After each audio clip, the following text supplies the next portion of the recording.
Kata Bu Guru, nabung bakal kaya. Andai nabung itu mudah untuk hidup 1 bulan saja, belum tentu cukup. Kemarin dia bilang invest di bakal cuan gede. Sekarang mana? Duit gua habis semua lagi. Mana? Gua ngutang lagi untuk beli saham ini. Seandainya nggak usah jadi satu generation, mungkin sekarang nggak usah kerja sekeras ini, bisa investasi lebih banyak. Nggak perlu tuh mikirin khawatir soal masa depan. Apakah masa pensiun bisa tetap produktif atau kita hanya pasrah bergantung pada anak untuk biaya hidup kita?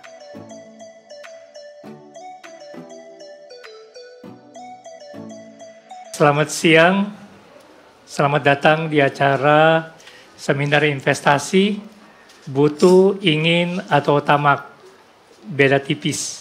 Nah, sebelum kita memulai, kita harus disclaimer juga nih kok. Kalau seminar ini adalah ajakan edukasi, bukan ajakan untuk berinvestasi di instrumen tertentu. Begitu. Kita undang Pak Rifan, beliau ini wakil manajer investasi, value investor, dan juga beliau juga sudah pernah menerbitkan 2 buku. Satu multi-bagger dan satu lagi technical versus fundamental. Which side are you in? Nah, silakan Pak Rifan, waktu dan tempat saya persilakan. Oke, terima kasih Kok Lihok, terima kasih Pak Edward. Selamat siang teman-teman semua, apa kabar? Oke, masih semangat ya? Oke, ya terima kasih Pak Lihok, Pak Edward untuk introduction-nya. Jadi perkenalkan, nama saya Rifan Kurniawan. Saya adalah seorang value investor ya. Jadi mungkin sedikit cerita ya, tak kenal maka tak sayang, mungkin sedikit cerita. Jadi saya memulai perjalanan di pasar modal itu sejak tahun 2008, Bapak dan Ibu. Jadi waktu itu di tahun 2008 saya masih di bangku kuliah. Kebetulan saya dulu satu alma mater dengan Pak Edward ya di SMA Santa Teresia. Kemudian kita beda di universitas ya. Saya melanjutkan di Universitas Indonesia di Depok, Fakultas Ekonomi. Dan kemudian di UI Depok itu kebetulan waktu itu ada salah satu sekuritas yang buka cabang di kampus. Jadi itulah pertama kalinya saya terpapar atau terjebak dalam arti yang positif ya, ke dalam mengenal investasi seperti itu.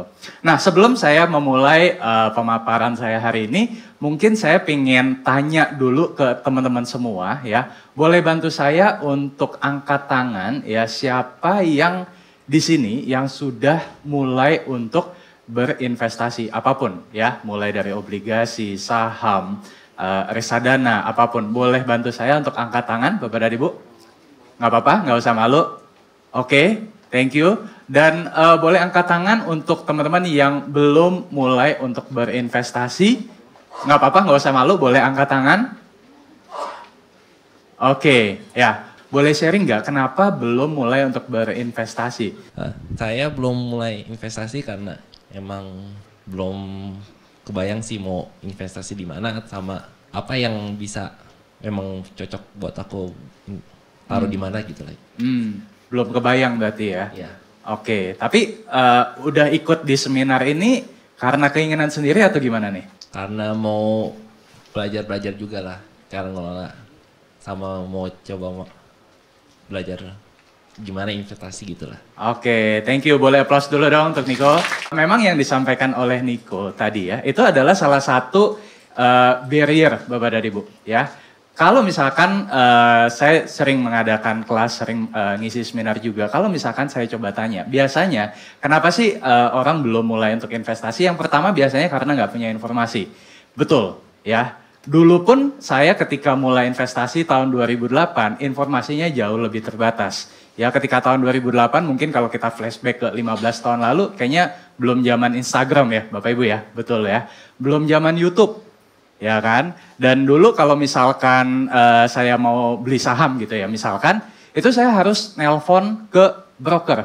Ya sementara sekarang semua udah serba instan ya, serba teknologi. Ya pakai handphone pun bisa gitu. Nah jadi sebenarnya kalau misalkan di era tahun 2024 ini kalau kita bicara soal informasi itu sebenarnya sudah banyak dan Bapak dan Ibu ya sudah datang ke tempat yang tepat lah saat ini ya untuk kita belajar sama-sama. Nah jadi topik yang akan saya sharing kepada Bapak dan Ibu hari ini adalah mengenai seluk-beluk investasi di saham. Nah, jadi kenapa saham? Jadi balik lagi ini disclaimer dulu ya, ini bukan ajakan untuk berinvestasi di satu instrumen tertentu. Tapi mungkin saya cerita kenapa saya lebih banyaknya di saham, Bapak dan Ibu. Ya, karena tadi pertama ketika saya kuliah di Universitas Indonesia, ya, waktu itu ada satu sekuritas yang buka di kampus, ya, dan kemudian saya dulu bukan jurusan keuangan, anyway, saya di Fakultas Ekonomi, tapi saya jurusannya itu marketing. Jadi sebenarnya nggak relate langsung dengan dunia pasar modal. Nah, tapi kenapa bisa akhirnya terpapar ke pasar modal? Adalah karena waktu itu kebetulan teman-teman circle-nya saya nih, teman-teman geng lah ya. Kalau di kampus ada gengnya saya, itu lebih banyak ternyata teman-teman dari keuangan gitu loh. Nah, tahun 2008 waktu itu kalau misalkan Bapak dan Ibu ingat, itu lagi ada yang namanya subprime mortgage. Ya, mungkin ada yang masih ingat ya. Ya, jadi global financial crisis. Nah, waktu itu saya lagi kuliah gitu ya. Terus teman-teman yang di keuangan nih heboh gitu loh. Van. Lu tahu nggak sekarang lagi GFC? Apa tuh GFC? Keren banget bahasanya ya. Global Financial Crisis. Apaan lah gitu? Saya nggak tahu. Ya akhirnya dari situ belajar. Oh ternyata di Amerika sana ada krisis segala macam disebut GFC dan itu ngefek ke pasar saham Indonesia. Jadi kemudian dari situlah teman-teman nih ngajakin saya untuk mulai buka rekening saham. Nah, sebagai informasi, dulu ketika saya mulai di saham ya, modal awalnya itu adalah 25 juta rupiah, Bapak dan Ibu. Dulu, ya. Maklum lah, masih kuliah, belum ini ya. Jadi kita pakai rekening bersama, patungan. Jadi saya berlima sama teman-teman saya, gitu loh. Nah, kalau kita bicara sekarang, ya mungkin start from 100 ribu aja udah bisa. Jadi eranya tuh udah beda banget ya. Jadi informasi sekarang udah jauh lebih gampang diperoleh ya. Untuk mulainya pun sekarang juga udah jauh lebih terjangkau seperti itu ya. Nah, jadi apa sih yang mau saya sharing kepada Bapak dan Ibu sekalian ya? Ada 4 tema hari ini. Yang pertama adalah apa itu investing dan mengapa kita harus invest ya. Kedua, instrumen investasi yang cocok ya. Dan yang ketiga adalah investasi itu investasi yang sehat. Tapi ada juga investasi yang quote unquote gambling. Nah, apa nih bedanya? Nanti kita akan coba belajar ya. Kemudian yang keempat adalah faktor yang mempengaruhi kenaikan atau penurunan harga saham. Oke, nah saya akan mulai dari topik yang pertama. Apa itu investing dan kenapa kita harus invest? Nah, untuk mempermudah Bapak dan Ibu ya, saya punya ilustrasi. Nah, ada yang bisa bantu saya nggak? Apa sih bedanya antara yang kiri dengan yang kanan? Yang kiri ini gambar apa nih Bapak Ibu? Ya, batu, ya. Batu itu kalau misalkan nih saya punya satu batu, saya taruh, ya. Kemudian saya punya batu kedua, saya taruh lagi. 1 ditambah 1 sama dengan 2, ya. Kemudian saya punya satu batu lagi, saya taruh 1 lagi. 2 ditambah 1 sama dengan 3, tambah 1 lagi jadi 4, 5 dan seterusnya. Betul ya? Nah, tapi kalau yang di sebelah kanan ini gambar apa nih Bapak Ibu? Buah, ya, dari pohon, ya. Kalau misalkan satu pohon berbuah, itu bisa menghasilkan berapa buah? Tergantung ya, tergantung. Mungkin bisa 5, bisa 10, bisa 15, tergantung dari apa? Tergantung dari kesuburan tanah, tergantung dari cara kita ngerawatnya. Ya, kalau misalkan kita punya pohon, tapi kita nggak sering nyiram, buahnya banyak atau dikit? Mungkin sedikit. Tapi kalau kita rajin gitu ya, menyirami tanaman kita, mungkin buahnya bisa banyak ya. Tapi yang paling membedakan adalah kalau kita bicara soal pohon buah ya, berbuahnya itu bukan hanya 1, bukan hanya 2, tapi bisa lebih. Nah, ini yang mungkin membedakan antara saving dan investing. Ketika misalkan kita punya uang 100 ribu ya, kita taruh di bank, tadi Pak Dedi sudah menyampaikan ya, 100 ribu kita punya uang, terus kita tabung lagi 100 ribu bulan berikutnya, 100 ribu lagi, bertumbuhnya adalah linear ya. Tapi kalau kita bicara soal investing ya, 100 ribu, 100 ribu, 100 ribu, hasilnya itu ternyata bisa lebih banyak.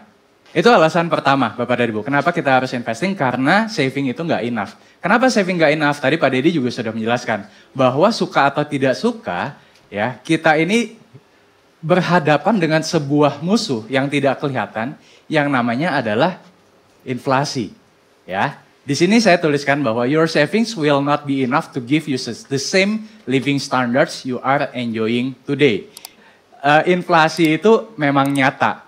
Belum lagi biaya pendidikan, ya kan? Mungkin di sini Bapak dan Ibu yang sudah punya anak, pasti ngangguk-ngangguk, bener nih, ya. Mungkin udah 15% per tahun, rasanya kok makin lama makin berat. Karena memang itu real, Bapak dan Ibu. Nah, ketika kita menaruh uang kita di bank, ya, mungkin sekarang suku bunga berapa? 3%, 4%, ya.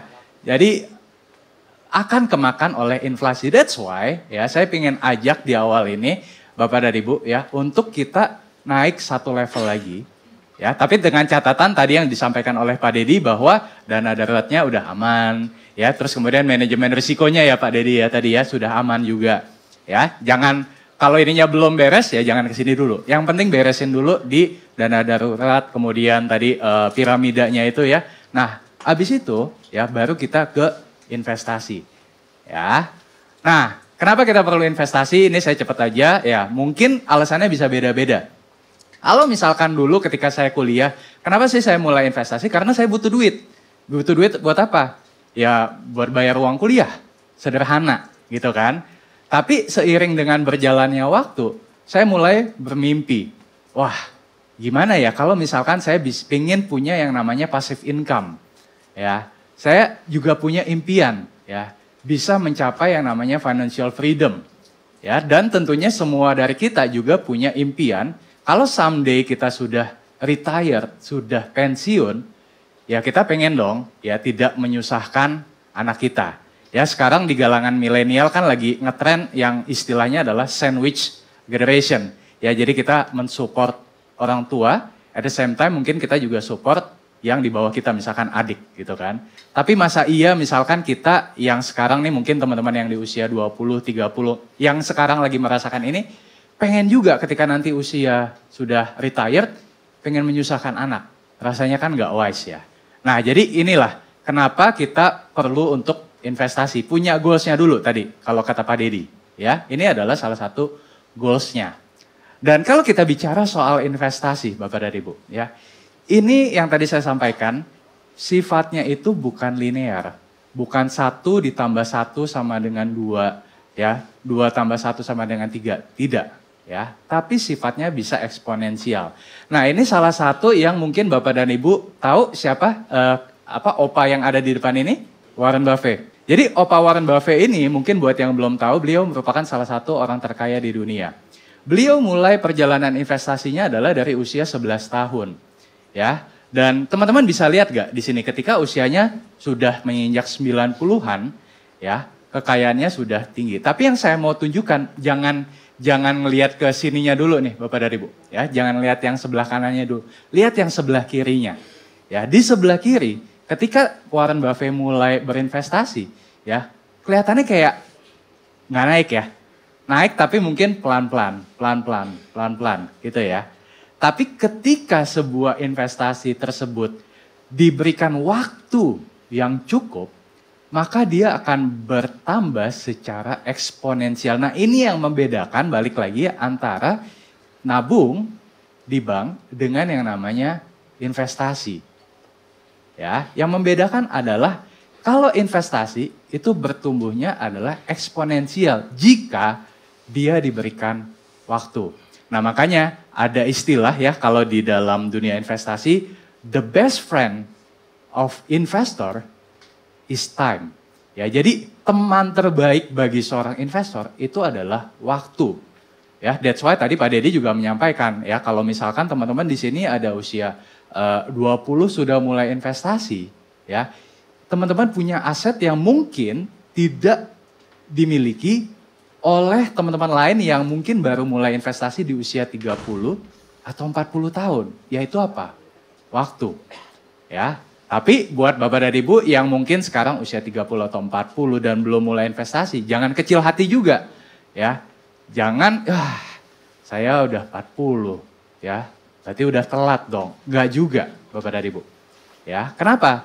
Karena tadi Pak Dedi menyampaikan, ya waktu yang tepat untuk berinvestasi adalah sekarang. It's better late than never. Ya, nggak apa-apa sedikit telat, tapi daripada nggak sama sekali. Dan bahkan sekarang tahu nggak, lagi ngetrennya adalah kalau misalkan ada teman-teman yang quote unquote umur 40-an belum mulai investasi, tren yang terjadi sekarang tahu nggak apa? Dia ngajarin anaknya, ya, yang notabene berarti harusnya sekarang usia sekitar 15 tahunan untuk mulai investasi. Nah, saya sering mengadakan kelas Bapak dan Ibu, ya, ada training, ada seminar juga. Saya cukup amazed karena tadi saya cerita bahwa saya usia 20 tahun mulai investasi. Ya kan, saya pikir udah muda. Ternyata ketika saya mengadakan kelas, ternyata tidak sedikit yang tadi seperti usianya Ebert tadi 14 tahun. Itu sudah mulai belajar. Wah, saya kemudian tanya gitu ke salah satu peserta yang usia 14 tahun. Saya tanya, kamu belajar ini kok bisa usia 14 tahun udah melek? Iya, papa saya yang ngedorong saya. Saya bilang sama dia, wah saya mau ketemu sama papa kamu karena papa kamu orang hebat. Ya karena zaman sekarang ya ketika orang tua yang mungkin sekarang usia 30-40 tahun, trennya itu sekarang ternyata mengajak anaknya untuk belajar investasi. Which is itu yang gak saya dapatkan dari orang tua saya dulu Bapak dan Ibu. Ya saya kebetulan aja karena teman-teman kuliah saya keuangan, saya kenal investasi. Cuman kalau misalkan dulu saya nggak temenan sama teman-teman saya tadi, mungkin saya juga agak telat gitu. Tapi balik lagi, poin saya adalah nggak ada kata telat untuk berinvestasi. Ya, jadi berinvestasilah sedini mungkin. Ya. Nah, tadi Bapak dan Ibu lihat bahwa kelihatan ya, ininya kurvanya eksponensial. Nah, di sini saya ingin ajak teman-teman untuk mengenal satu konsep yang saya juga kenal ini di tahun 2009, yaitu konsep yang namanya the power of compounding return. Ya, the power of compounding return ini sederhananya adalah misalkan nih, saya punya uang 10 juta rupiah, ya. Kemudian uang 10 juta rupiah ini saya investasikan, di sini saya pakai asumsinya adalah 15%, Bapak dan Ibu. Ya, jadi agak beda dengan Pak Dedi tadi gunakan 8%, kalau saya gunakan 15%. Kenapa 15%? Karena kalau di saham, kalau kita ukur dari 2008 sampai 2023 akhir, rata-rata pertumbuhan indeks harga saham gabungan atau IHSG itu adalah 15%. Ya, jadi dulu ketika saya mulai di pasar saham tahun 2008, indeks waktu itu masih 1100-an. Ya, sekarang tahu berapa?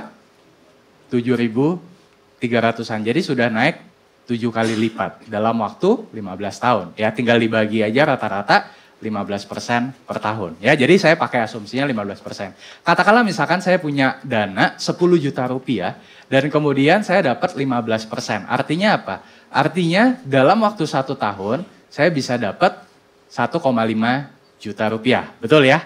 Nah, 10 juta ditambah 1,5 juta berapa? 11,5 juta. Ya. Nah, keuntungan 1,5 juta tadi, ya, bukan saya ambil, bukan saya tarik kemudian untuk saya beli atau cicil handphone, ya, tapi saya gulungkan lagi, Bapak dan Ibu. Ya, saya gulungkan lagi untuk menjadi modal saya di tahun kedua. Berarti modal saya di tahun kedua bukan lagi 10 juta, tapi sudah menjadi 11,5 juta. Betul ya? 11,5 juta saya gulungkan lagi, saya investasikan lagi, asumsi dapat return 15% juga. Dan seterusnya. Nah, di sini teman-teman bisa lihat bahwa di akhir tahun kelima, dana saya yang 10 juta tadi sudah menjadi 20,1 juta rupiah. Nah, ini kalau 5 tahun. Bagaimana kalau saya fast forward lagi menjadi 30 tahun? Menjadi seperti ini. Di sebelah kiri tadi, ya kelihatan ya, dari uang 10 juta menjadi 20 juta. Nah, kalau saya fast forward selama 30 tahun, ya, uang saya menjadi berapa? 662 juta rupiah. Ya. Nah, ini dengan asumsi tadi ya, returnnya 15% per tahun. Nah, sebelum saya lanjut, mungkin teman-teman di sini biasanya kalau saya sharing seperti ini, ada yang nanya, Pak Rifan, investasi apa yang bisa menghasilkan return 15% rata setiap tahun? Betul ya? Biasanya gitu tuh. Saya kalau sharing di YouTube, biasa pertanyaannya seperti itu. Nah, jadi gini Bapak dan Ibu, konsep 15% per tahun ini, tadi saya udah jelaskan ya, bahwa ini didapat dari asumsi rata-rata pertumbuhan indeks harga saham gabungan dari 2008 sampai 2023. Ya, tapi apakah dari 2008 sampai 2023 tadi konsisten 15%? Tidak. Ada tahun-tahun di mana indeks harga saham gabungan menghasilkan return di bawah 15%, tapi ada juga tahun-tahun di mana indeks harga saham gabungan menghasilkan return di atas 15% per tahun.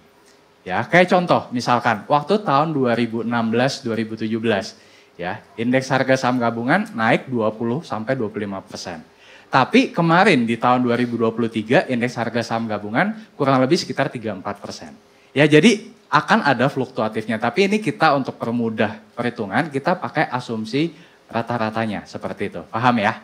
Nah, saya balik lagi ke sini. Ini adalah kalau misalkan tadi saya punya uang 10 juta rupiah dan kemudian saya investasikan dengan return 15%, hasilnya tidak ditarik tapi direinvestasikan kembali. Nah, tapi kan saya baru nabung 1 tahun dari modal saya 10 juta. Nah, sekarang saya tantang nih Bapak dan Ibu, ya. Kalau misalkan saya nabungnya bukan cuma sekali di awal, tapi saya nabung konsisten selama 10 tahun, di mana masing-masing saya tambah lagi 10 juta per tahun. Bukan per bulan ya, per tahun. Atau kalau kita bagi 10 juta dibagi 12 bulan, kurang lebih 800 ribu per bulan. Ya, atau 1 juta lah per bulan seperti itu. Ya. Hasilnya ternyata beda Bapak dan Ibu. Yang di sebelah kiri, tadi yang 662 juta ini didapatkan kalau saya punya uang 10 juta, kemudian saya investasikan 1 kali saja, jadi tidak menambah lagi. Tapi kalau yang di sebelah kanan ini adalah 10 juta, di tahun kedua saya tambah lagi 10 juta, di tahun ketiga saya invest lagi 10 juta, tahun keempat invest lagi 10 juta, sampai tahun ke-10. Ya, atau kalau misalkan kita mau pecah per bulan, katakanlah misalkan 1 juta per bulan. Dan ternyata hasilnya jauh berbeda. Di sebelah kanan, teman-teman bisa lihat kalau kita tarik dalam jangka waktu panjang 30 tahun, ya, uang kita akan menjadi 3,8 miliar rupiah. Ya, selisihnya sekitar 3,2 miliar. Nah, jadi sebenarnya apa yang mau saya sharingkan di slide ini, Bapak dan Ibu? Di slide ini sebenarnya mau mengajarkan bahwa kunci untuk berinvestasi itu adalah disiplin. Ya, disiplin dalam apa? Disiplin dalam berinvestasi. Jadi, ketika misalkan Bapak dan Ibu di sini yang sudah punya penghasilan, ya, coba deh mulai habit, ya, dari kecil dulu, nggak apa-apa. Setiap kali kita mendapatkan penghasilan, ya, coba kita sisihkan di awal, ya, untuk berinvestasi. Ya, mulai dari ratusan ribu nggak apa-apa. Nanti kalau misalkan kita dapat rezeki lebih, mulai jadi 1 juta misalkan. Dapat rezeki lagi coba 2 juta per bulan. Dapat rezeki lagi misalkan 5 juta per bulan. Ya, dapat rezeki lagi dapat misalkan 10 juta per bulan dan seterusnya. Seperti itu. Tergantung dari kemampuan kita masing-masing. Ya, tapi di sini yang mau saya sharingkan kepada Bapak dan Ibu adalah dalam tanda kutip jauh lebih berkembang, ya. Kalau kita rutin berinvestasi setiap bulannya. Ya, jadi saya sendiri ketika di usia 20-an, ya, ketika saya lulus kuliah, kemudian saya bekerja. Ya, saya bekerja dan saya jadikan investasi ini sebagai habit Bapak dan Ibu. Jadi setiap tanggal 25 dapat gaji gitu ya. Ya udah saya langsung sisihin untuk investasi. Sisanya buat biaya hidup. Ya. Cukup nggak cukup, harus cukup. Ya, jadi itu yang waktu itu saya lakukan. Bahkan saya benar-benar sampai ketika di awal-awal ya, itu benar-benar sampai menerapkan yang namanya frugal living. Jadi saya sangat setuju dengan tadi yang disampaikan oleh Pak Dedi gitu. Bahwa di satu sisi kita gimana caranya ya, kita mengejar atau menyisihkan uang untuk investasi, tapi di sisi lain ini yang banyak orang susah untuk lakukan adalah menahan gaya hidupnya. Apalagi di era sosial media seperti sekarang ini, ya. Nah, ini memang tantangan tersendiri nih. Saya bersyukur ketika saya memupuk atau dalam tahap akumulasi tadi, Instagram belum populer saat itu, ya YouTube belum populer, ya jadi nggak ada social pressure, Bapak dan Ibu. Ya tapi sekarang nih kalau yang saya lihat trennya belakangan ini adalah, wah kalau kita nggak makan di resto nanti kita dikira kere, wah udah beda gitu ya. Ya, tapi itu balik lagi ke ke persepsi kita masing-masing. Apakah kita ingin kaya atau kita hanya ingin terlihat kaya? Itu dua hal yang berbeda.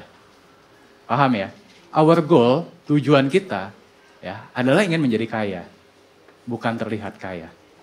Nah, kita bicara soal instrumen investasi yang cocok. Ini ada paper asset, ada real asset, ada bisnis secara garis besar. Untuk paper asset ada saham, ada obligasi, reksadana, deposito, ya real asset, ya ada rumah, ada tanah, atau misalkan ada yang memilih untuk di bisnis, ya berinvestasi di perusahaan atau mendirikan startup, ya. Nah, pertanyaannya adalah mana sih yang cocok? Ya, jawabannya adalah sebenarnya tergantung dari profil risiko kita. Kalau misalkan kita adalah seorang yang punya risiko atau profil risiko yang konservatif, mulai dari bawah, nggak apa-apa. Ya, mulai dari deposito, kemudian pelan-pelan mulai ke emas, mulai ke properti, mulai ke obligasi, dan seterusnya. Tapi kalau misalkan Bapak dan Ibu adalah tipikal yang risk taker. Ya, risk taker itu artinya berani untuk mengambil risiko. Ya, Bapak dan Ibu bisa ambil yang tengah ke atas. Pilihannya ada reksadana, ada saham, atau mungkin cryptocurrency. Ya. Nah, jadi balik lagi nih, tergantung dari profil risiko masing-masing. Ya, mungkin kalau misalkan teman-teman yang masih di usia 20-an, biasanya profil risikonya masih risk taker tuh, Bapak Ibu. Ya. Makanya kenapa kalau misalkan saya lebih banyak di saham, karena saya mulai dari usia 20-an. Di usia 20-an, ya waktu itu saya belum menikah, ya belum punya tanggungan, ya belum punya belum punya tanggungan yang harus saya jaga. Saya punya profil risiko yang tinggi, makanya kenapa saya di saham. Tapi ketika sekarang saya usia 36, sudah menikah, sudah punya anak, ya profil risikonya pasti akan bergeser.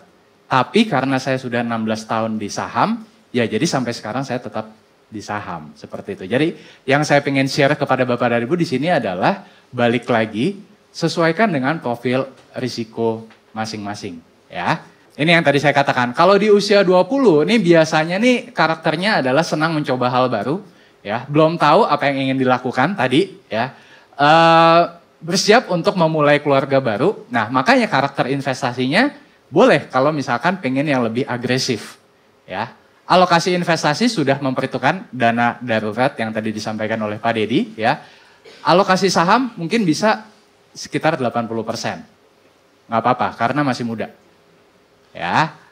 Untuk instrumen seperti cryptocurrency atau peer-to-peer, ya disarankan tidak lebih dari 10%. Kalau misalkan sudah di usia 30-an, nah ini mungkin lebih, lebih moderat. Ya, tidak seagresif di usia 20-an, tapi sudah lebih moderat. Biasanya apa? Sudah mulai karirnya udah mulai stabil, ya. Keluarga, udah membentuk keluarga muda, ya, kemudian mungkin sedang mengangsur rumah pertama, ya, dan sudah mulai mempersiapkan dana pensiun dan dana pendidikan. Nah, karakter investasinya seperti apa? Ya, karakter investasinya lebih baik kurangi sedikit agresivitasnya. Ya, alokasi investasi sudah memperhitungkan dana darurat tetap, ya. Alokasi saham, ya, kalau misalkan ini konteksnya saham, itu mungkin di 50-80%. Jadi kalau yang tadi 20-an kan 80% saham gitu ya. Nah, kalau misalkan yang di usia 30-an mungkin di antara 50-80 ya, 50-50 lah. Nah, sisanya kemana? Sisanya adalah bisa Bapak dan Ibu masukkan ke dalam investasi yang sifatnya lebih moderat returnnya, tapi lebih moderat juga risikonya. Contohnya apa? Obligasi, pendapatan tetap. Ya. Nah, jadi mulai di mix nih Bapak dan Ibu. Nah, kalau misalkan udah usia 40-an, ya berarti karirnya lagi di puncak biasanya, keluarganya sudah stabil, ya rumah pertama udah beres, boleh dong pengen rumah kedua, ya ketiga dan seterusnya, dan sudah makin matang mempersiapkan dana pensiun. Nah, kalau misalkan karakteristik Bapak dan Ibu adalah seperti ini, ya secara umum, ya pastinya harus lebih konservatif. Karena tadi Pak Dedi menyampaikan bahwa kalau kita bicara soal saham, ya belum tentu Bapak dan Ibu beli hari ini, bulan depan udah untung, belum tentu. Ya, saham itu volatile. Ya, ada volatilitasnya. Ya, meskipun dalam jangka panjang relatif aman, tapi dalam jangka pendeknya akan ada volatilitas. Itu yang Bapak dan Ibu juga perlu tahu, ya.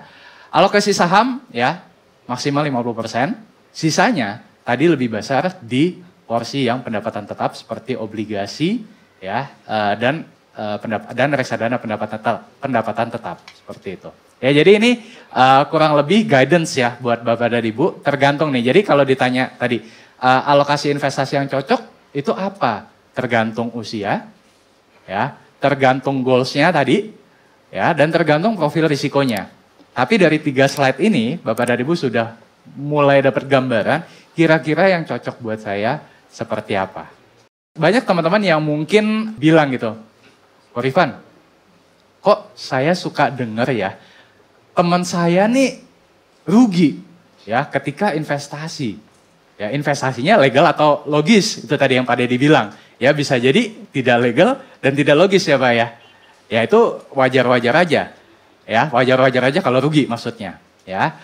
Nah, untuk ngebedain gimana investasi yang sehat dan gambling, saya akan coba sampaikan kepada Bapak dan Ibu. Kalau kita spesifik bicara di saham, kadang juga dengar nih dari teman saya rugi tuh kemarin main saham. Saya bilang, lah iya orang sebutannya aja salah, main saham. Ya, kalau orang bilang main saham, rezekinya juga main-main Bapak dan Ibu.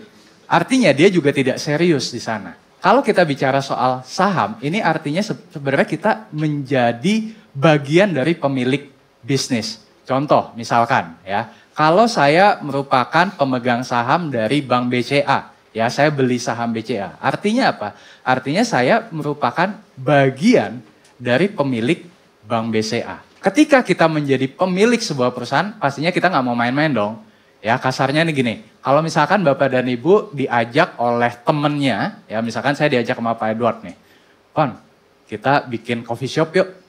Saya pasti akan tanya dulu dong ke Pak Edward, lokasinya di mana, target marketnya siapa, trafficnya gimana, betul ya? Jadi nggak asal langsung, oke ayo, nggak juga. Tapi kan kita harus tahu seluk-beluknya. Nah sama Bapak dan Ibu, ketika kita membeli saham, sebenarnya kita sedang membeli sebuah bisnis.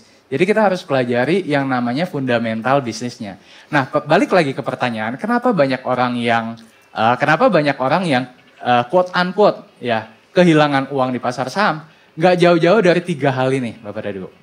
Yang pertama adalah karena mindsetnya ini adalah spekulasi. Tadi saya sebutkan main saham. Ya ketika orang bilang main saham itu artinya orang tersebut menganggap pasar saham itu tidak berbeda dengan kasino di Macau atau di Las Vegas. Dan masih banyak yang seperti itu. Ya, unfortunately. Ya, itu kenapa orang kehilangan uang di pasar saham. Ya, jadi saya nggak pengen ya, dan tidak menganjurkan kalau misalkan nanti teman-teman mulai berinvestasi, ya langsung punya pemikiran, oke, saya mau jadi miliarder dalam waktu 1 bulan ke depan. Enggak juga Bapak dan Ibu. Ya, tadi butuh waktu, butuh skill, butuh knowledge. Ya. Yang kedua, kenapa banyak orang kehilangan uang di pasar saham adalah karena mereka fear dan greed. Fear dan greed ini apa? Fear ini gini Bapak Ibu, fear itu kan takut ya. Greed itu apa? Serakah. Ya. Kita ini manusia. Manusia itu memang punya rasa fear, punya rasa greed. Ya, contoh, misalkan ketika COVID kemarin kita fear, itu hal yang wajar, betul ya Bapak Ibu ya. Dan kemudian misalkan nih, ketika misalkan sekarang lagi kripto deh, ya, kripto lagi naik, wah ini pasti banyak juga yang kemudian greedy, ya kan? Nah, Warren Buffett, idola saya tadi, itu mengajarkan kepada kita, kalau kita pengen jadi investor yang sukses, kita tetap harus punya fear and greed. Cuma logikanya dibalik. Maksudnya gimana, Ko Rifan? Kalau kebanyakan orang ketika orang lain takut, dia juga merasa takut, dan ketika orang lain serakah, dia juga serakah. Warren Buffett mengajarkan kepada kita dibalik. Gimana cara baliknya? Ketika orang lain takut, justru kita harus serakah. Ketika orang lain serakah, justru itu artinya kita harus takut. Nah jadi dalam konteksnya ketika kita berinvestasi Bapak dan Ibu. Ketika Bapak dan Ibu ditawarkan sebuah instrumen investasi apapun itu. Dan harganya lagi di puncak-puncaknya. Harusnya Bapak dan Ibu akan merasa, ini kalau saya masuk sekarang, ya, ini risiko nggak ya? Harusnya justru seperti itu Bapak dan Ibu. Ya, dan sebaliknya ketika misalkan ada instrumen yang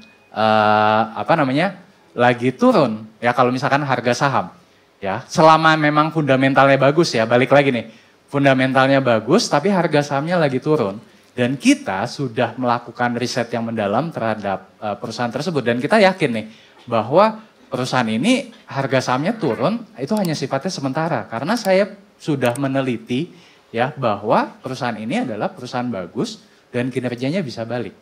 Warren Buffett mengajarkan kepada kita, justru kita harus greedy di saham tersebut, ya, atau di instrumen investasi apapun. Ya, dalam perjalanan saya sebagai seorang investor juga, Bapak dan Ibu, ya, saya menerapkan hal tersebut. Ya, ketika contoh paling gampang, ketika COVID, ya, bulan Maret 2020, indeks harga saham gabungan itu sempat turun dari 4.500, 4.600-an ke 3.800, 3.900. Mungkin di sini buat teman-teman yang sudah mulai investasi saham tahun 2020 masih ingat, ya. Banyak orang yang kemudian panic selling, jual saham, ya. Dalam keadaan rugi, jual saham. Karena apa?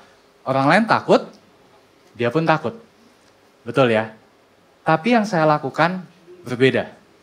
Ya, yang saya lakukan adalah ketika saham-saham yang memang fundamentalnya bagus, kemudian harga sahamnya turun, saya beli. Saya beli, habis itu apa? Saya tunggu. Ya, saya tunggu sampai 1 tahun, 2 tahun kemudian, ya, harga sahamnya naik. Itu adalah kunci keberhasilan seorang investor, Bapak dan Ibu. Kita sebagai manusia tidak bisa dilepaskan dari yang namanya fear and greed. Ya, tapi bagaimana mengelola fear and greed tadi bisa berkebalikan dengan kebanyakan orang, itu yang bisa membuat seorang investor sukses. Ya. Dan yang ketiga, kenapa banyak orang gagal di investasi adalah karena poor money management. Poor money management ini maksudnya gimana? Contoh misalkan saya punya uang 100 juta misalkan. Ya. Langsung saya hajar saat itu juga beli 100 juta. Jangan. Yang saya sarankan adalah Bapak dan Ibu, kalau misalkan pengen berinvestasi, belilah secara mencicil. Balik lagi, kalau kita bicara soal investasi, ya, berbahaya atau tidak? Ya, jawabannya tergantung. Nah, di sini saya coba tampilkan kepada Bapak dan Ibu, ini gambar apa? Ada yang bisa bantu saya? F1, betul ya? Kalau misalkan F1, itu berbahaya nggak sih mengendarai mobil F1 dengan kecepatan 300 km per jam? Sebenarnya jawabannya tergantung. Tergantung apa? Tergantung siapa yang jawab gitu ya. Kalau misalkan Bapak dan Ibu nanyanya ke seorang Rifan Kurniawan, apakah mengendarai F1 berbahaya? Jelas berbahaya. Kenapa? Saya nggak punya license, saya nggak punya skill, saya nggak punya knowledge how to drive mobil F1. Ya kan? Gimana caranya, tikungan segala macam, saya nggak punya basic skillnya. Tapi kalau misalkan Bapak dan Ibu tanya ke Michael Schumacher, jadul banget ya Michael Schumacher ya. Michael Schumacher, apa Kimi Räikkönen, mungkin buat mereka tidak berbahaya. Kenapa? Karena mereka punya skill dan knowledge-nya. Nah, jadi balik lagi yang saya ingin tekankan kepada Bapak dan Ibu di sini adalah ketika ingin berinvestasi, ya, bukan cuma punya uangnya, tapi punya skill dan knowledge-nya. Ya, sekarang di era informasi, Bapak dan Ibu. Sudah, kalau dulu zaman saya belajar itu sulit banget buat dapat informasi. Saya sampai pernah cerita dalam berbagai kesempatan, saya karena susah untuk cari literasi di Indonesia, saya pergi ke Singapura hanya untuk membeli buku ya tentang fundamental. Sekarang udah banyak. Ya, saya pun juga sering sharing di YouTube ya. Nanti Bapak dan Ibu boleh search saja Rifan Kurniawan atau di Instagram juga boleh gitu ya. Saya banyak sharing. Ya. Sekarang eranya bukan lagi susah nyari informasi, tapi bahkan terlalu banyak informasi. Ya, jadi ini kebalik nih. Ya, tantangannya sekarang adalah bagaimana kita memfilter informasi yang terlalu banyak, mana yang benar, itu yang susah. Kalau dulu, ya, saya susah banget nyari informasi. Nah, jadi tantangannya beda. Nah, balik lagi ke sini, ya, tergantung dari skill dan knowledge kita. Ya, jadi sebelum Bapak dan Ibu mulai investasi, ya, persiapkan juga skill dan knowledge-nya. Nah, kenapa? Karena kalau misalkan Bapak dan Ibu, tadi saya bicara soal fear and greed, ya. Kalau misalkan Bapak dan Ibu, ini balik lagi ya, penyebutan saham bukan rekomendasi beli atau tidak beli, jual atau tidak jual ya. Bukan ya, tapi ini untuk edukasi. Tahun 2021 ya sempat lagi hype saham-saham bank digital. Salah satunya adalah Bank Jago atau ARTO kode sahamnya. Bapak dan Ibu bisa lihat harga sahamnya naik dari Rp600 ke Rp19.000 itu berapa kali lipat tuh.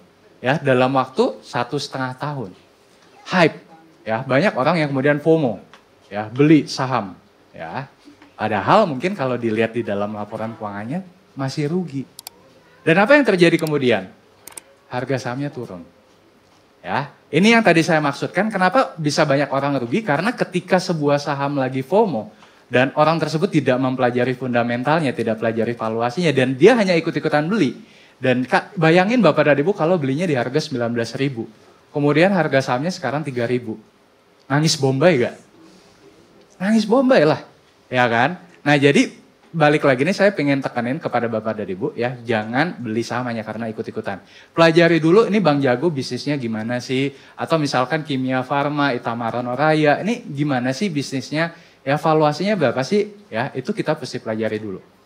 Ya bisa seperti ini. Ini saya bukan nakut-nakutin tapi ini memang real case. Kalau misalkan kita investasi tanpa dibekali oleh pengetahuan. Ya. Nah kalau tadi Pak Dedi punya piramida perencanaan keuangan, saya pun juga punya piramida investor Bapak dan Ibu. Ya. Piramida investor itu ada 3M. Mindset, money management, dan metode. Mindset yang salah itu ada di sebelah kiri. Bukan investasi saham, tapi mindsetnya adalah main saham. Ya jadinya main-main. Saham bisa bikin cepat kaya. Beli saham yang lagi rame atau hype. Dan yang keempat nih, ini banyak juga. Nggak usah kerja lagi kalau udah beli saham. Itu no ya Bapak Ibu ya. Kecuali misalkan emang kita dari keluarga sultan ya nggak apa-apa gitu. Ya tapi kalau misalkan kita bukan dari keluarga sultan, ya tetap harus bekerja ya. Mindset yang benar gimana? Ya membeli saham adalah membeli bisnis yang tadi saya katakan. Kemudian yang kedua, membutuhkan waktu yang untuk hasil investasi berkembang tadi, compounding return. Dan yang ketiga, be fearful when others are greedy, be greedy when others are fearful. Ini sekilas mengenai money management ya. Jadi diversifikasi itu penting. Ya, jadi jangan hanya membeli misalkan kita punya uang 100 juta all in di satu saham, jangan. Ya, tapi diversifikasi Bapak dan Ibu, ya. Kemudian ada yang namanya scaling in, jadi masuk secara bertahap, ya. Kemudian kita juga dalam beberapa kasus tertentu kita harus cut loss. Ya, jadi cut loss ini maksudnya adalah membatasi risiko, ya. Dan gunakan yang namanya margin of safety. Baru yang ketiga, metode. Metode ini kalau di dalam investasi, ya, itu ada dua. Ada yang trading, ada yang investing. Kalau saya pribadi, saya lebih ke yang investing, Bapak dan Ibu. Ya, jadi kalau yang trading ini biasanya untuk jangka pendek, kalau investing untuk jangka panjang. Karena pendekatannya berbeda, senjatanya pun berbeda. Kalau buat teman-teman yang trader, yang jangka pendek, mereka biasanya menggunakan yang namanya analisa teknikal. Charting, volume, ya, support, resistance, dan lain sebagainya. Itu ada pelajarannya sendiri. Tapi kalau saya lebih ke yang investing. Ya, investing berarti apa? Analyze underlying company. Ya, apa yang saya lihat? Yang saya lihat adalah, ini yang saya lihat Bapak Ibu. Ini secara sekilas yang saya lihat ketika saya membeli sebuah saham itu apa? Saya menggunakan yang namanya top down analysis. Jadi dimulai dari makro analisisnya terlebih dahulu. Contoh misalkan sekarang The Fed suku bunga lagi 5,5%. Ya kan? Kedepannya diperkirakan di pertengahan tahun akan turunin suku bunga. Nah kira-kira dampaknya apa ya? Nah mulai dari makro analisisnya seperti itu Bapak Ibu. Ya, kemudian dari domestiknya, neraca perdagangan kita seperti apa ya? Nilai tukarnya gimana ya? PMI Manufacturing Index-nya seperti apa ya? Nah, itu yang namanya makro analisis. Baru dari situ kita mengerucut lagi ke yang namanya sektoral analisis. Oh, kira-kira di era penurunan suku bunga, ya, sektor apa nih yang kira-kira diuntungkan? Ya, demikian pula misalkan sekarang lagi tahun politik. Ya, kira-kira sektor apa yang diuntungkan? Ya, kemudian geopolitik juga lagi memanas. Ya, perang di Laut Merah lah, Israel, Palestina dan lain sebagainya. Sektor apa nih yang kira-kira diuntungkan? Nah, itu yang namanya cara berpikir seorang investor, Bapak dan Ibu. Di dalam setiap krisis ada yang namanya opportunity. Nah, tugas kita sebagai investor adalah menemukan peluang tersebut. Nah, baru dari situ mengerucut ke company analysis. Oke, saya sudah tahu makronya apa. Kemudian sektoralnya seperti apa ya, pilihan saham, pilihan perusahaan yang terbaik yang mana nih. Nah itu kita bisa lihat dari yang namanya kuantitatif analisis ya dan kualitatif analisis. Kita lihat laporan keuangannya, laba ruginya, neracanya, cash flow-nya, dan juga kualitatif kita lihat yang namanya competitive advantage-nya. Ada banyak sebenarnya, ya. Susah. Ya, tapi apakah bisa dipelajari? Bisa. Kalau misalkan kita mau dan serius, Bapak dan Ibu. Nah, ini tadi analisa laporan keuangan yang kita lihat tuh apa sih sebenarnya 5. Kalau misalkan nih Bapak dan Ibu nanti lebih serius lagi ya dalam mulai berinvestasi, kita nih nggak bisa lepas dari yang namanya laporan keuangan. Yang kita lihat apa? Profitabilitasnya. Apakah perusahaan ini menghasilkan laba atau tidak? Ya, kemudian financial health-nya, balance sheet-nya. Apakah tadi kalau misalkan Pak Dedi tadi kan ada debt to asset ratio ya Pak ya, untuk kita misalkan kita punya aset berapa, kita punya hutang berapa. Perusahaan juga sama Bapak dan Ibu. Kita bisa hitung juga apakah perusahaan ini lebih banyak hutangnya ketimbang modalnya. Nah itu kan berarti nggak sehat. Ya, jadi apa yang tadi Pak Dedi sharing ya, itu adalah untuk personal finance kita. Dalam konteks investasi itu bisa kita bawa. Tadi ada yang namanya liquidity ratio juga ya Pak Dedi ya. Sama. Kita juga bisa lihat liquidity ratio-nya dari sebuah perusahaan. Ya, jadi nyambung nih Bapak dan Ibu. Ya, efisiensinya, cash flow-nya. Tadi Pak Dedi juga ada ya yang tentang cash flow in dan cash flow out. Nah, di perusahaan pun juga sama Bapak dan Ibu. Nah, yang membedakan adalah ini nih valuation-nya. Nah, kadang banyak orang yang oke, ini perusahaan bagus, profitability-nya, kemudian balance sheet-nya bagus, tapi valuasinya mahal. Nah, banyak orang yang nggak paham tentang valuasi. Tadi ya contoh yang misalkan kayak saham-saham yang lagi hype tadi, udah mahal, makin dibeli, ya kan? Udah makin dibeli, makin nambah banyak lagi. Nah, itu yang nggak wise, Bapak dan Ibu. Ya, jadi sebagai investor kita juga perlu melihat saham ini harga wajarnya atau nilai wajarnya, atau di sini saya sebut sebagai intrinsic value itu di berapa? Kalau misalkan saya nih sebagai seorang investor, cara saya gini, saya hitung valuasi saham ya, harga wajarnya atau intrinsic value-nya di 1.000. Saya nggak mau beli dia di 1.000 Bapak dan Ibu. Saya suka barang diskonan. Ya, sama saham juga demikian. Saya cari saham yang intrinsic value-nya 1.000, tapi sekarang lagi diperdagangkan di 500. Dan itu ada Bapak dan Ibu. Ya, jadi jangan nilai intrinsiknya 1.000, tapi harga sahamnya sekarang 2.000, 3.000, Bapak Ibu kejar, rugi. Ya, cari yang under value istilahnya.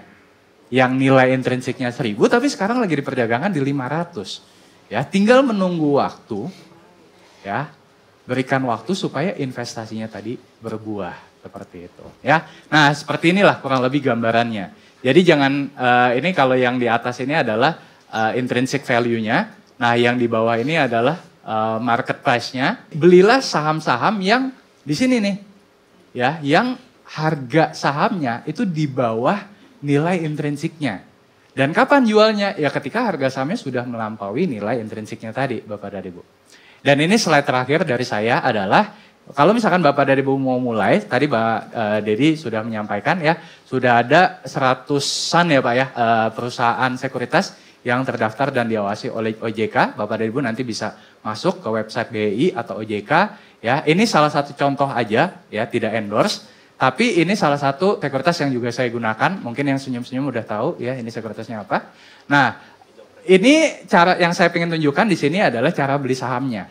Nah, banyak orang yang berpikir, wah beli saham itu susah Bapak dan Ibu. Enggak, kalau dulu iya saya harus nelpon segala macam, sekarang tinggal pakai handphone, tinggal download aplikasinya itu udah bisa mulai. Ya, tinggal setor dananya ke RDN, udah bisa mulai. Caranya ini salah satu contohnya, tinggal di sini dia ada buy. Ya udah tinggal klik buy. Kemudian ini saya ambil contoh aja ya, misalkan saham Astra Internasional, harganya Rp5.175 per lembar saham. Minimal beli itu 1 lot. Ya, 1 lot itu 100 lembar. Berarti kurang lebih modalnya yang dibutuhkan adalah 517.000.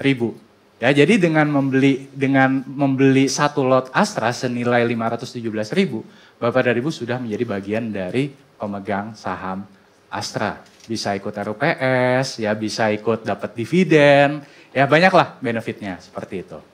Ya, itu aja mungkin teman-teman yang bisa saya sampaikan. Nanti kita lanjut lagi di Q&A. Ini sedikit mengenai sosial media saya. Ya, Bapak dan Ibu nanti bisa kita bisa catch up lagi, ngobrol lagi. Saya aktif sharing di Instagram, YouTube dan beberapa sosial media lainnya. Thank you semuanya. Terima kasih Korifan untuk insight-insightnya yang luar biasa ya. Jadi kalau saya boleh mengambil beberapa poin dari Pak Dedi dan juga Korifan di sini, kita kan berusaha mengumpulkan uang seperti misalnya kita dimasukin dalam kantong ya. Nah, kantong itu sebisa mungkin jangan bocor, bocornya gede banget. Jadi yang tadi Korifan kasih contoh mungkin frugal living, artinya hidupnya hemat ya. Karena kalau kita dapat banyak, terus kita juga bocornya banyak, yang tersisa di kantong tuh nggak banyak, iya kan? Jadi sebisa mungkin isinya banyak, tapi kantongnya bocornya jangan banyak supaya tersisanya banyak gitu ya. Dan juga mengenai passive income. Nah kita kan kerja ini, kita misalnya gaji 10 juta, kemudian kita bisa save 1 bulan 2 juta gitu ya. Nah untuk bisa ngumpulin 20 juta, kita perlu waktu 10 bulan ya, kan 2 juta simpan terus.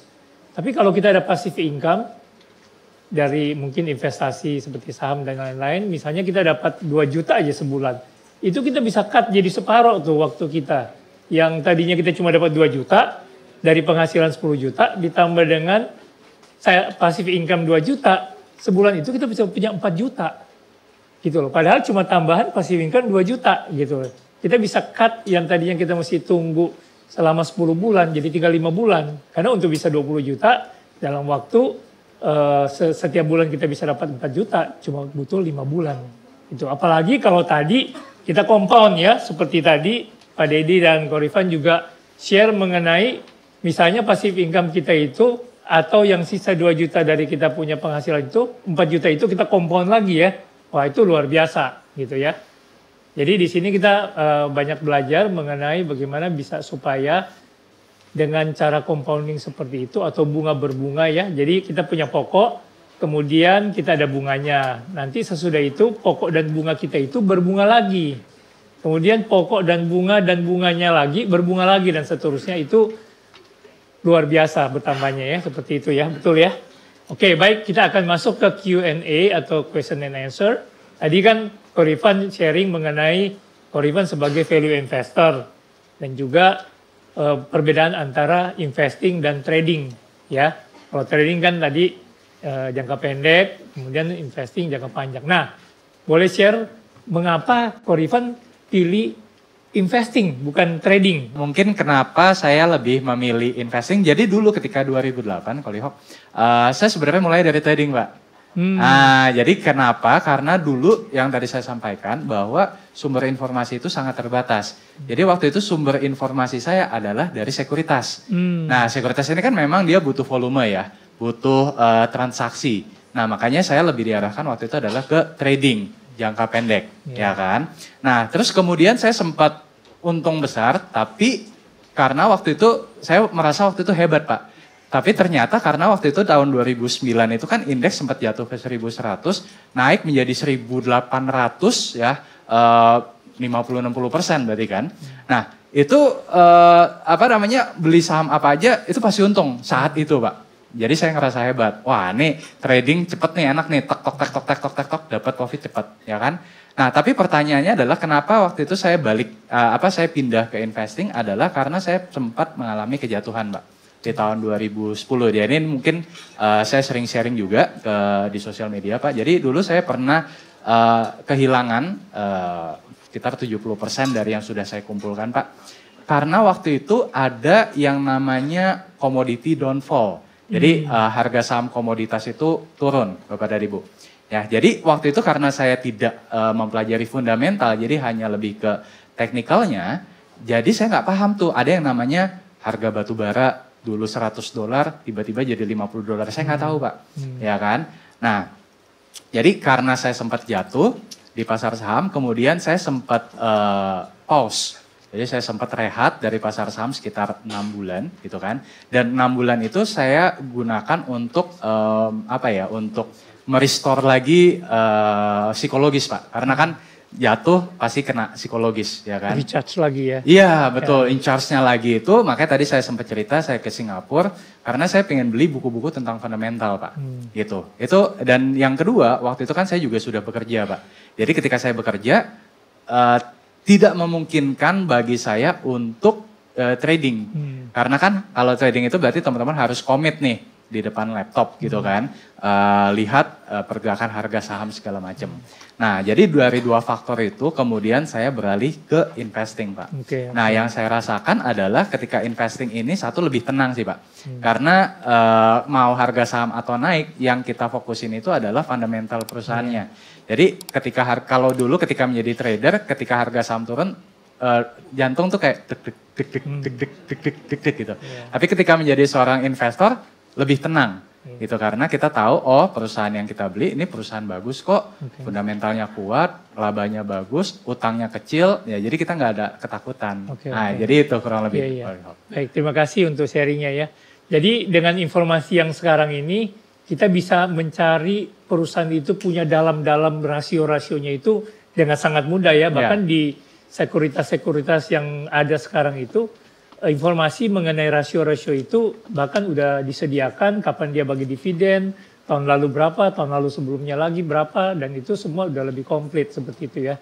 Jadi memang kalau kita menganalisa perusahaan itu berdasarkan fundamental, itu seperti karet.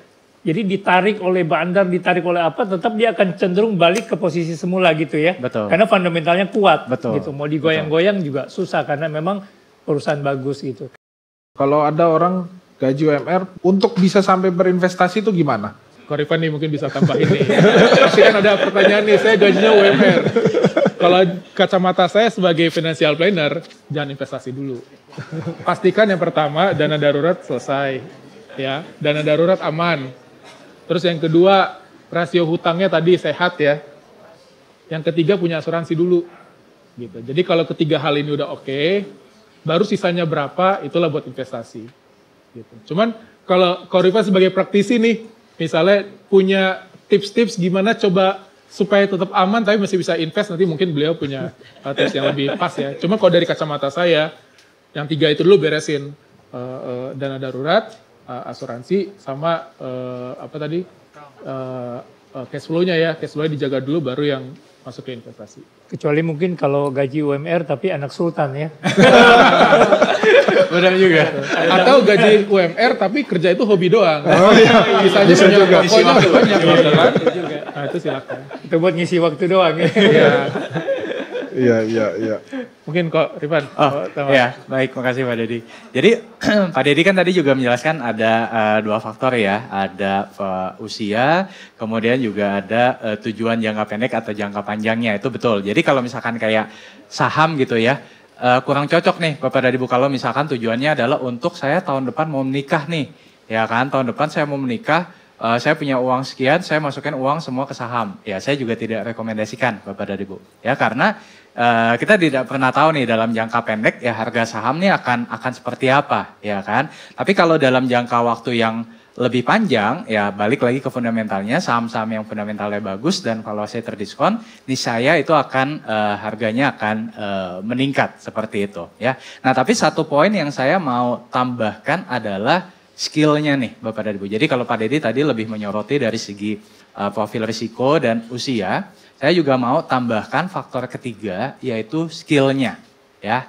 Jadi kalau Bapak dan Ibu adalah tipikal orang yang tidak punya waktu ya untuk mempelajari ya jenis-jenis investasi, ya, mungkin Bapak dan Ibu bisa mulai atau start dari yang lebih low risk dulu dan bisa mempercayakan dananya tadi untuk dikelola oleh manajer investasi yang sudah tersertifikasi. Contohnya tadi kan ada WMI ya. Nah, itu salah satu contohnya. Jadi kalau misalkan nih Bapak dan Ibu dikelola, ya tanya aja sudah ada sertifikasi WMI belum yang dikeluarkan oleh OJK gitu. Dan itu saya pun juga udah ngambil WMI itu sulit loh. Jadi nggak sembarang orang bisa dapat sertifikat WMI tadi gitu. Nah, tapi kalau misalkan Bapak dan Ibu adalah tipikal yang enggak, saya mau belajar kok.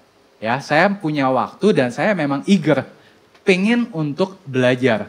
Nggak apa-apa kalau misalkan Bapak dan Ibu pilih yang instrumen yang lebih high risk.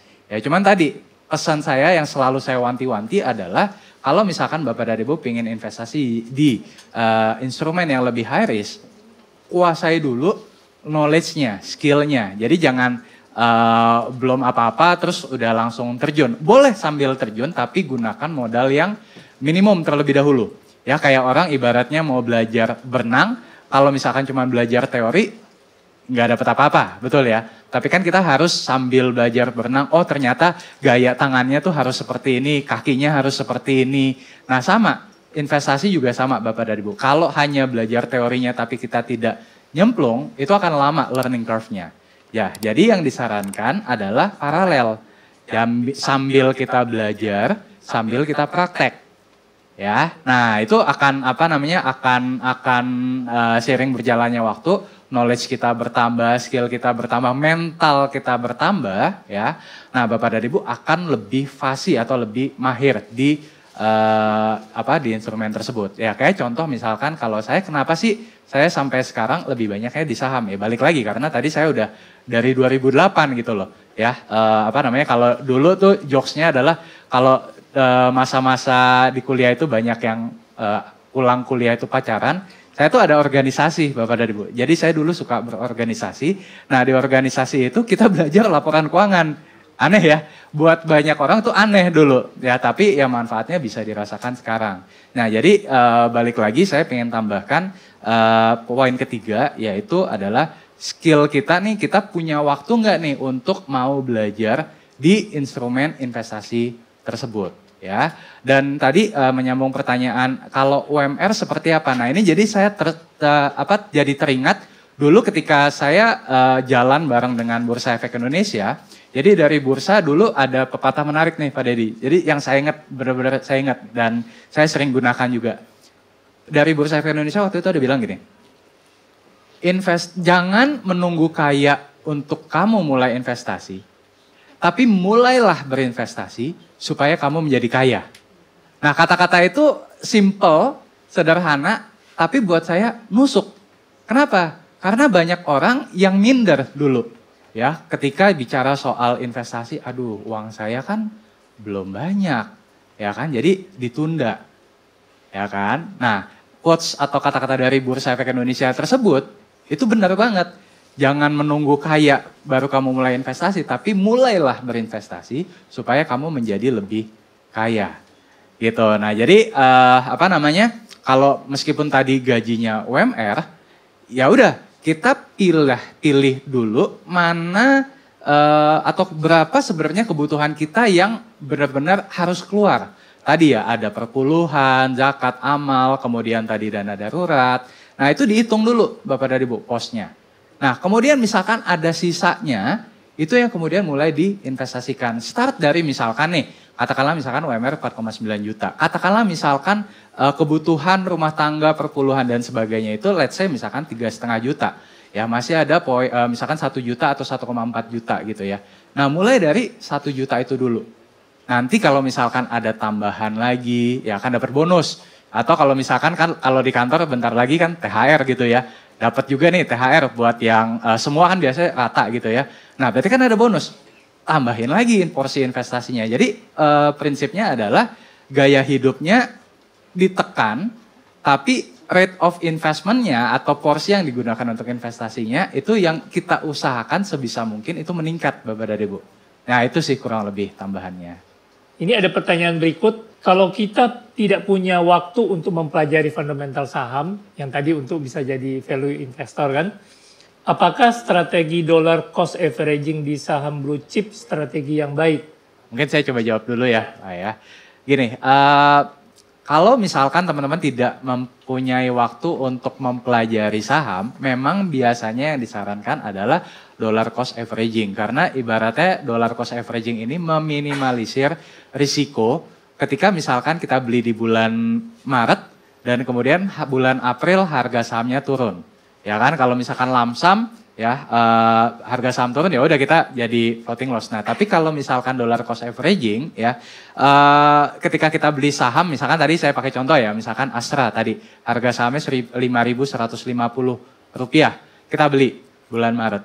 Ternyata di bulan April let's say ternyata harga sahamnya turun 5%. Misalkan berarti jadi turun sekitar 4.850-an. Ya kan? Nah, kita bisa averaging down lagi Bapak dan Ibu. ya kita bisa averaging down lagi. Kemudian misalkan ya bulan Mei misalkan masih turun lagi, kita bisa averaging down lagi sampai nanti ketika harga sahamnya berbalik arah, ya kita mendapatkan atau menikmati harga rata-rata yang lebih rendah. Ya, dan ketika harga sahamnya berbalik arah, kita bisa mendapatkan keuntungan. Nah, jadi memang kalau misalkan Bapak dan Ibu punya waktu yang terbatas gitu ya. Jadi, kayaknya saya kalau buat belajar udah susah nih karena misalkan saya kerja di kantor 9 to 5, udah gitu sering lembur, ya kan. Terus kemudian saya juga banyak kegiatan, kayaknya waktu saya terbatas banget. Sebenarnya kalau menurut saya, strateginya itu ada 2, Bapak dan Ibu. Yang pertama adalah Bapak dan Ibu bisa lakukan tadi dollar cost averaging. Yang kedua adalah Bapak dan Ibu bisa berinvestasi melalui tadi manajer investasi, ya, melalui reksadana. Jadi ketika kita beli reksadana misalkan, ya, itu dana Bapak dan Ibu dikelola oleh manajer investasi yang sudah berpengalaman dan sudah tersertifikasi, gitu. Nah, tapi tetap perlu lihat ya track record dari manajer investasi yang bersangkutan, ya. Nah, jadi kalau menurut saya ada 2 strateginya. Yang pertama betul bisa dollar cost averaging, ya. Yang kedua adalah tadi bisa berinvestasi melalui reksadana, ya, melalui si manajer investasi yang tersertifikasi oleh OJK seperti itu. Nah, tapi buat tambahan sedikit, kalau saya boleh menyarankan, saya sering menggunakan tagline seperti ini Bapak dan Ibu. Be your own investment manager. Ya, karena yang benar-benar tahu kebutuhan kita, itu sebenarnya kita sendiri gitu loh. Nah, makanya kenapa saya pribadi juga be my own investment manager sejak awal. Karena saya tahu kebutuhan saya, yang paling tahu kebutuhan saya adalah saya sendiri. Dan demikian pula yang paling tahu kebutuhan Bapak dan Ibu adalah Bapak dan Ibu sendiri. Gitu. Jadi sebisa mungkin ya coba deh sisihin waktu ya untuk mulai ya tadi belajar tentang pelaporan keuangan, belajar tentang makro, atau kalau misalkan yang trading belajar tentang analisa teknikal. Ya dulu ketika saya bekerja pun saya ngakalinnya gini Bapak dan Ibu. Saya bangun jam 5 pagi. Ya, saya bangun jam 5 pagi, jam 5 pagi sampai jam setengah 7 pagi ya, itu saya baca laporan keuangan. Jadi 1,5 jam, saya sisihkan 1,5 sampai 2 jam untuk baca laporan keuangan, untuk baca buku-buku tentang investasi. Ya, Bapak Ibu bayangin, kalau misalkan setahun ada 365 hari, berarti saya punya sekitar 365 sampai 500 jam untuk saya belajar tanpa saya sadari loh Bapak dan Ibu. Ya, mulai dari dulu cuman ngerti saham-saham banking, dulu cuman ngerti saham-saham consumer goods, lama-lama jadi belajar tentang pertambangan, belajar tentang CPO, belajar tentang nikel, belajar tentang properti. Karena kan emiten yang ada di Bursa Efek Indonesia itu ada 900 saham, ya kan? Nah, itu pelan-pelan saya pelajari. Jadi intinya di sini adalah komitmen. Ya, kalau misalkan kita memang punya komitmen, ya kita akan mencari waktu. Gimana caranya supaya saya bisa ini. Atau bahkan sekarang bisa gini, nih kalau dulu saya seperti itu, kalau sekarang trennya udah beda Bapak dan Ibu. Tahu nggak gimana caranya? Kan Bapak dan Ibu pulang kerja nih, pasti macet dong, ya kan? Nah sambil macet itu sekarang banyak podcast. Nah daripada dengerin radio lagu-lagu doang, ya banyak sekarang itu pakai podcast. Jadi bicara tentang investasi, bicara tentang laporan keuangan, itu lewat podcast. Jadi sambil macet-macetan, dan ternyata nggak disadari kita belajar. Nah itu caranya Bapak dan Ibu. Ya sedikit tips dari saya. Jadi kalau kita mau belajar ada aja caranya ada ya. Aja caranya, ya. Tinggal mau atau enggak. Dan sumbernya sekarang udah banyak banget. Dan ada harga yang harus dibayar ya kalau Betul. mau bagus gitu ya. Betul. Nah mungkin yang dimaksud dengan blue chip ini kalau di Indonesia mungkin seperti LQ3545 kali ya. LQ45 ya. Nah, jadi Bapak Ibu di Indonesia itu ada yang sebutan misalnya LQ45 di mana di situ daftar perusahaan-perusahaan yang mungkin sudah dievaluasi ya. Dan itu secara berkala, jadi ada yang masuk, ada yang keluar daftar itu. Ya, di mana mungkin keuangannya dan rasio-rasio udah dievaluasi oleh lembaga tertentu dan mungkin direview setiap mungkin 6 bulan apa setahun gitu ya. Jadi dia akan 6 bulan gitu. Jadi dia akan berganti-ganti, ada yang masuk, ada yang keluar. Jadi itu relatif lebih mungkin resikonya lebih rendah dibandingkan dengan saham-saham yang di luar itu begitu ya. Betul. Di sini ada yang menanyakan apa yang salah dengan investasi di saham UNVR, Unilever. Secara bisnis mereka bagus tapi nilai sahamnya turun terus. Jadi gini Bapak dan Ibu, jadi kalau kita bicara soal Unilever gitu ya atau UNVR, Unilever Indonesia. Nah Unilever Indonesia ini saya ingat banget nih dulu ketika 2015-16 saya kan mulai masuk ke sebagai praktisi itu di 2016 ya. Dulu saya bersama-sama dengan bursa ketika kita roadshow ke daerah-daerah gitu ya. Itu selalu yang dipakai contoh kasusnya adalah Unilever Indonesia. Memang karena bisnisnya ini bagus, kinerjanya terus bertumbuh dan segala macam, ya kan. Nah tapi seiring berjalannya waktu ya mulai tahun 2018-19 ya, valuasinya. Nah jadi balik lagi yang kalau misalkan Bapak dan Ibu ingat tadi di salah satu slide saya, tadi kan ada hal-hal yang kita pelajari dalam laporan keuangan itu kan profitabilitas, bagus gak UNVR? Bagus ya. Meskipun belakangan kinerja profitabilitasnya turun. Kedua, balance sheet. Apakah hutangnya ada? Ada tapi manageable. Ya. Cash flow-nya bagus, bagus. Ya kan? Efisiensinya bagus, bagus. Ya. Jadi dari berbagai rasio itu memang bagus. Nah tapi ada faktor kelima nih yang tadi saya sampaikan. Apa? Valuation. Nah karena harga saham UNVR ini naiknya cukup cepat ya. Disadari atau tidak membuat valuation-nya ini atau valuasinya ini menjadi lebih mahal ya. Salah satu tadi kalau misalkan belum sempat saya mention tapi kalau misalkan Bapak Ibu ngeh tadi ada yang namanya price to earnings ratio. Nah, price to earning ratio biasanya yang kita anggap wajar itu adalah 10 kali. Ya. Jadi artinya adalah harga saham dibandingkan dengan laba bersih per lembar saham, ya itu maksimal 10 kali lipat. Ya jadi contoh misalkan gini biar gampang. Laba bersih per lembar sahamnya Rp100. Nah berapa sih harga maksimal yang kita bisa bayarkan? Adalah 100 dikali 10 Rp1.000. Nah dalam kasusnya UNVR ini atau Unilever ini, valuasinya itu kalau saya nggak salah ingat itu bisa mencapai 60-70 kali. 50-60 kali, sorry. Ya. Jadi terlalu mahal. Nah, ditambah ya dalam beberapa tahun terakhir Unilever ini cenderung mengalami penurunan performa. Ini kalau kita breakdown lagi bisa panjang, tapi sederhananya ya UNVR ini mulai kalah di segmen skincare. Nah, jadi kan dia bukan punya shampoo, bukan hanya punya shampoo sabun, tapi juga punya skincare. Nah skincare-nya dia ini kalah saing sekarang. Itu satu. Kemudian yang kedua adalah dia juga beberapa tahun terakhir ini tidak melakukan akuisisi. Ya ini UNVR ini tipikal perusahaan yang kalau dia mau bertumbuh dia harus akuisisi brand. Dan dalam beberapa tahun terakhir hampir tidak terlihat ada langkah akuisisi yang besar. Nah ini yang sedikit banyak membuat UNVR ini kinerjanya melambat.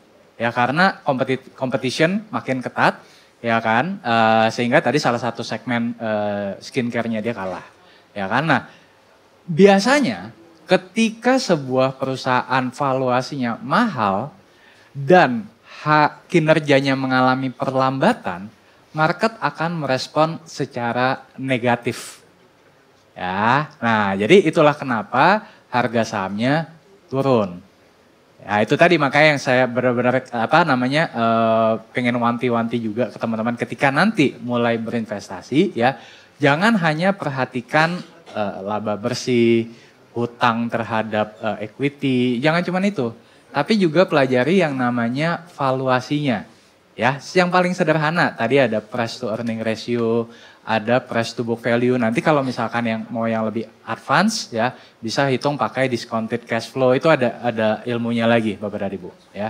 Tapi message-nya di sini yang pengen saya sampaikan tadi lebih ke arah karena kinerjanya melambat, but at the same time valuasinya sudah terlalu mahal. Itu yang kemudian membuat harga sahamnya turun ke sekarang kalau nggak salah 2.500-an ya kalau nggak salah, sekitar situ.